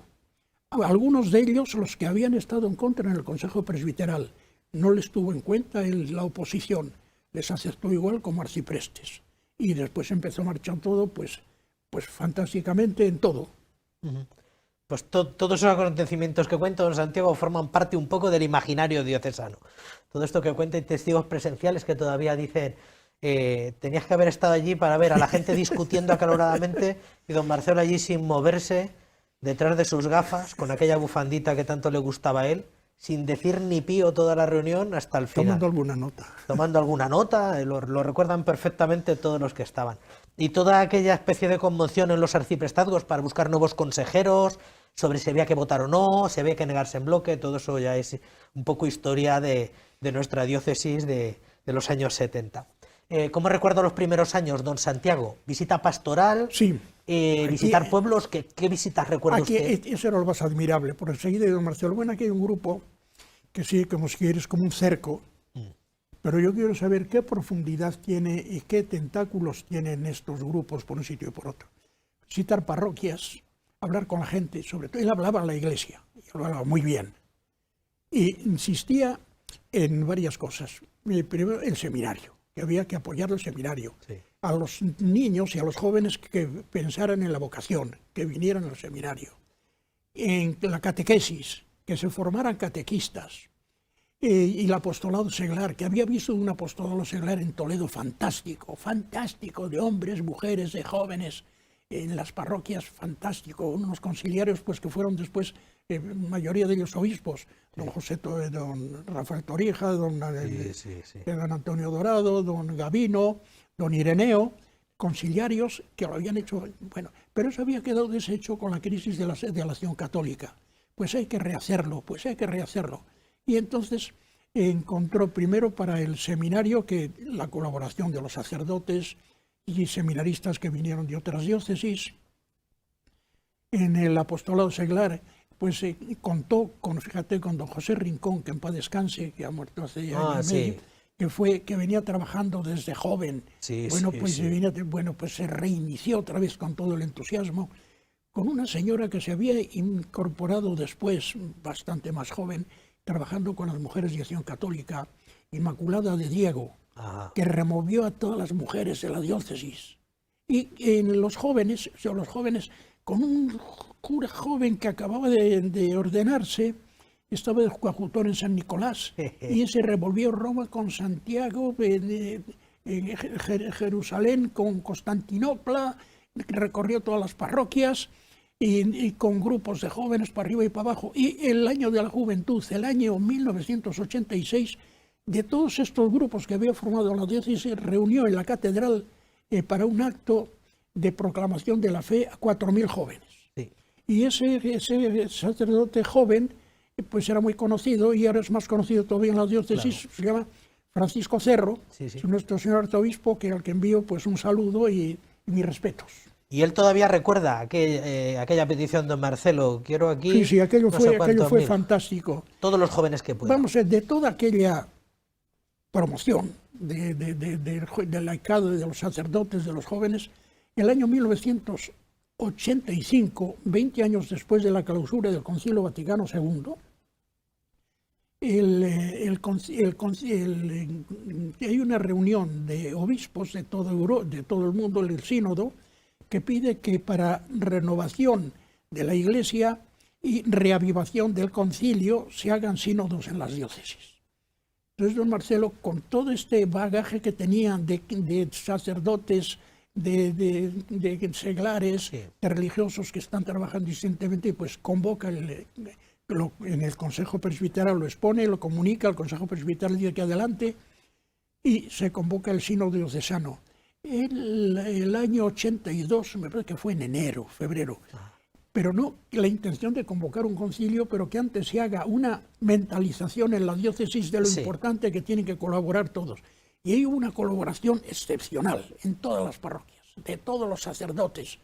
Bueno, estuvieron un año con esta mentalización, después nombró ya un delegado para el sínodo, don Jesús Martín, Sí. y empiezan a trabajar ya en grupos en todos los sitios para preparar cosas para el sínodo.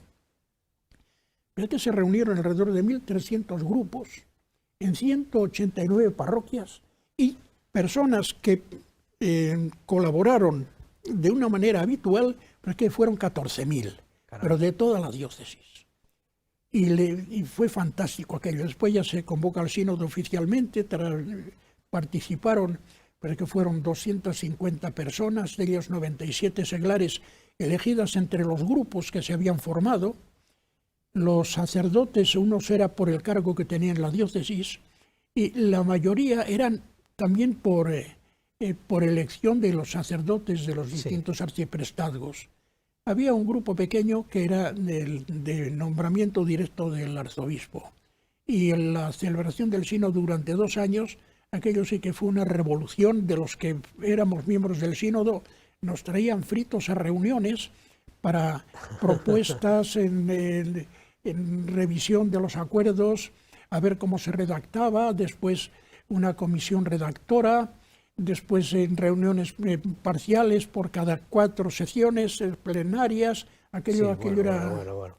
Sí, Aquello fue admirable, y salió después pues la clausura. Hubo 5.000 personas, 200 y pico sacerdotes.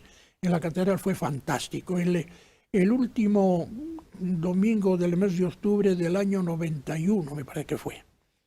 Entonces, se hace un libro que se edita con las constituciones. Justo termina de editarse el día de San Marcelo, que fue ayer, que era el cumpleaños de don Marcelo, para que entre ya a regir en la diócesis el día 23 de enero, el día de San Ildefonso.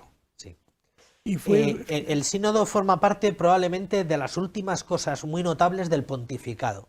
Sí. No se puede entender lo que dice usted sin toda la siembra y la resiembra de la década anterior. No, y sobre todo la visita pastoral, que yo recuerdo y recordaba a don Marcelo siempre, la visita pastoral a los pueblos de Extremadura, que quedó enamorado de Extremadura y de aquella gente tan buena.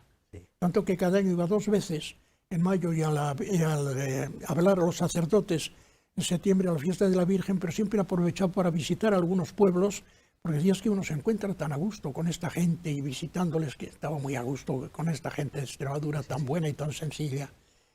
Después, otra cosa, no sé, quieres preguntar, otra cosa que intrascendentalísima fue la reforma del rito mozárabe. Sí. Es una riqueza inconmensurable de la Archidiócesis de Toledo, secular, y que había que actualizarla de acuerdo con el Concilio Vaticano II, como había pedido el concilio. Fomentó mucho la vida de la comunidad mozárabe. Formaron o celebraron un congreso internacional de estudios mozárabes. Vinieron especialistas de todo el mundo. Vinieron después un segundo congreso con ocasión del centenario de la conquista de Toledo. Creó el Instituto de Estudios Visigótico-Mozárabes, que estudiaron muchos estudios, hicieron muchos escritos. La renovación del misal, en la que estuvieron trabajando durante 9 años, pues los mejores especialistas en rito mozárabe del mundo, que se habían especializado en Roma, y con la colaboración de los sacerdotes de la capilla mozárabe de Toledo y seglares de la comunidad mozárabe hicieron el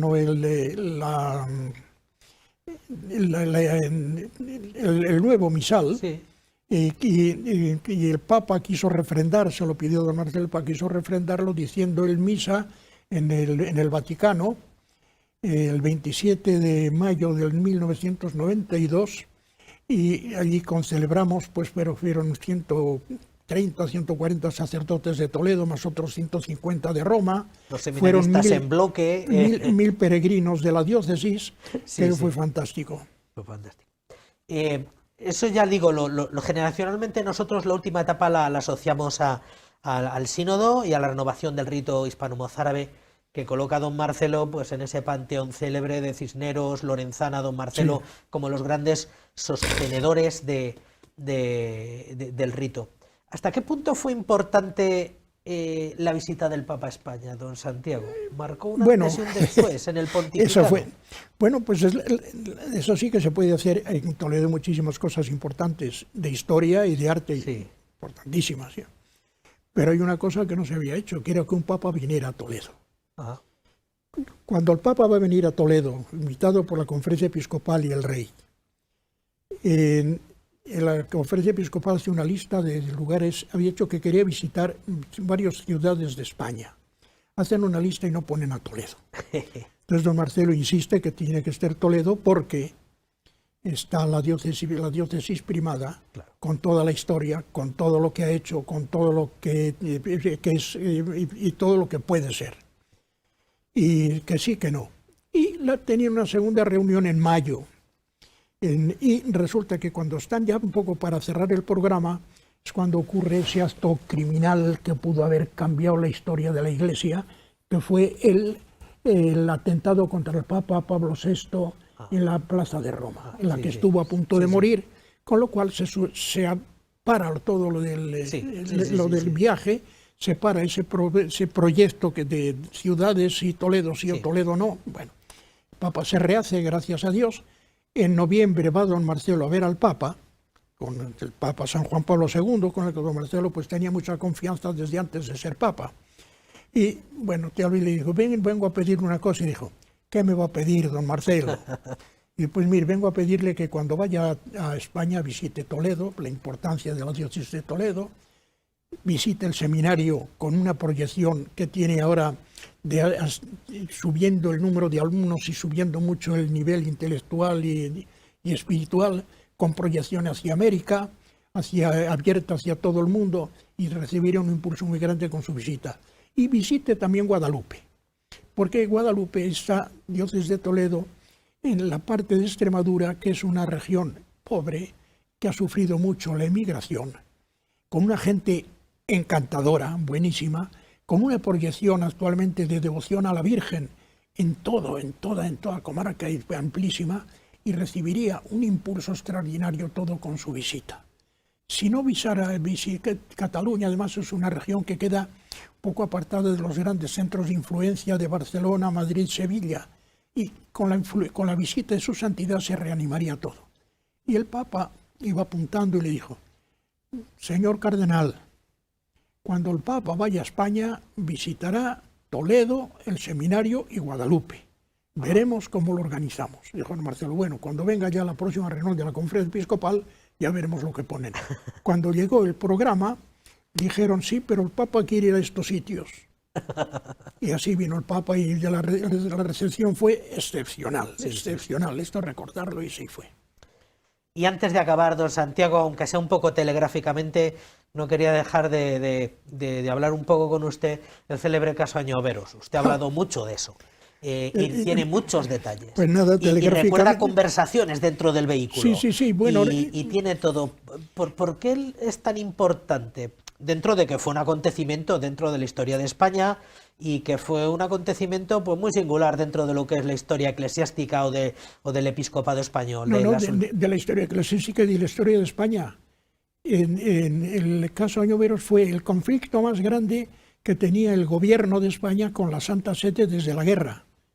O sea que expulsarlo hubiera sido un desastre. Y ya el gobierno tenía casi acordado expulsarle. Entonces, ¿Cómo acaba don Marcelo ahí? bueno, pues acaba que el domingo 24 de febrero, cuando yo vengo de la catedral, llaman a don Marcelo, don Pedro Cantero, que era arzobispo de Zaragoza y era consejero del reino, que está enfermo y no puede ir a ver a Franco porque está enfermo, pero su secretario llama y dice, don Marcelo, que dice don Pedro que por favor que vaya a ver a Franco. Llama el cardenal de Barcelona, Joan, que oye, que vete a ver a Franco porque no recibe al cardenal Tarancón. Llama al secretario de la conferencia episcopal diciendo, el cardenal Tarancón ha tenido que salir para Vallecas y me pide que le avise con urgencia que vaya a ver a Franco porque van a expulsar, que ya está inminente el tal. Llama a don José María Girarda, obispo de Córdoba, antiguo obispo de Bilbao, que van a expulsar, vete como arréglate. Me dice, a ver cómo nos arreglamos para buscar a don Fernando Fuertes de Villavicencio, aquel del Consejo del Patrimonio Nacional, que yo tengo que ver a Franco inmediatamente, todo tal, buscando, ya aparece, ya encontré el teléfono, necesito ver a su excelencia, tal, pues mire, ahora están en misa, yo le llamaré en cuanto, llamó hora y media después, mañana a las 11. Estuvo hablando con Franco media hora, no reaccionaba y él le dijo, mire, piense tal, una razón que sí le conmovió. Total que unas horas después, o no, era un lunes, el viernes, Consejo de Ministros, primera rueda de ministros, la mayoría por expulsar al nuncio, denunciar el concordato, expulsar a Añoveros, a don José Ángel Ubieta, el vicario general, un santo varón, que tiene familia en Toledo, don José Ángel Ubieta, pues que expulsarles a los dos. Y bien, pero después de ese Consejo de Ministros, desaparece el avión de Sondica, del aeropuerto de Bilbao, donde lo tenían preparado para expulsarle. Desaparece el avión. Y a los 10 o 12 días, el ministro de Justicia, Francisco Ruiz Jarabo, visita a don Marcelo en Madrid. Y bueno, en la primera saluda, bueno, don Francisco, de buena nos hemos librado y de buena se ha librado el gobierno. Qué desastre si hubieran hecho eso. Y, calle, no lo mientes, ya estaba casi acordado. En la primera rueda del Consejo de Ministros, que fuimos hablando todos, la mayoría se inclinaba por expulsar. Y fíjese la lucidez de su excelencia al jefe del Estado, lo que se le fue a ocurrir. Cuando nos dejó hablar a todos, dijo, lo han hecho todos maravillosamente, lo han estudiado muy bien, les estoy muy agradecido, pero se han olvidado de una cosa. Y es que en España hay 23.000 sacerdotes, de los cuales más de 22.000 están trabajando de una manera ejemplar en sus parroquias y en los lugares más pobres de la nación, donde no puede llegar el Estado y vienen trabajando así. Si ahora tomáramos esa determinación, iban a pagar las consecuencias la gente sencilla del pueblo y esos buenos sacerdotes que no hacen más que servir a la Iglesia y al pueblo. No debemos tomar esto, y todo lo que han dicho me parece muy bien, pero antes de tomar una determinación y hacer la votación final, consideren esto y para otro consejo tomamos la decisión. Cuando les desarmó, dice, fíjese, le dijo don Marcelo, pues mire, confidencia por confidencia. Esa idea y esas mismas palabras fue las que le dije yo a su excelencia en la reunión. El ministro quedó asombrado. Dijo, ¿de verdad? Dice, ¿cómo me lo oye? Pues mire usted, don Marcelo, usted nos ha salvado de esta situación. Los ministros, ningún otro lo sabe. ¿Me permite que se lo diga? Puede decírselo a quien quiera. Pues se lo agradezco mucho porque el servicio que ha prestado a España y a la Iglesia no se lo vamos a pagar nunca. Qué desastre si se hubiera tomado aquella determinación. Y gracias a las palabras de su excelencia que repitió lo que usted le dijo, se ha salvado todo. Y fue así fue de sencillo y así de claro. Y si quieres seguir hablando de más cosas, a tu disposición. Pues nada más, don Santiago, por esta ocasión. Ya tendremos otra circunstancia, si Dios nos lo permite, para poder hablar de muchos más aspectos del pontificado de don Marcelo, sobre recursos humanos, recursos materiales, sobre tantas cosas, ¿no? Para profundizar mucho más en el sínodo, que creo que será algo que nos lleva algunas temporadas. Muchísimas gracias, don Santiago. Gracias a ti y a todos los oyentes, pues un saludo especial para todos y buenas noches. Muy bien.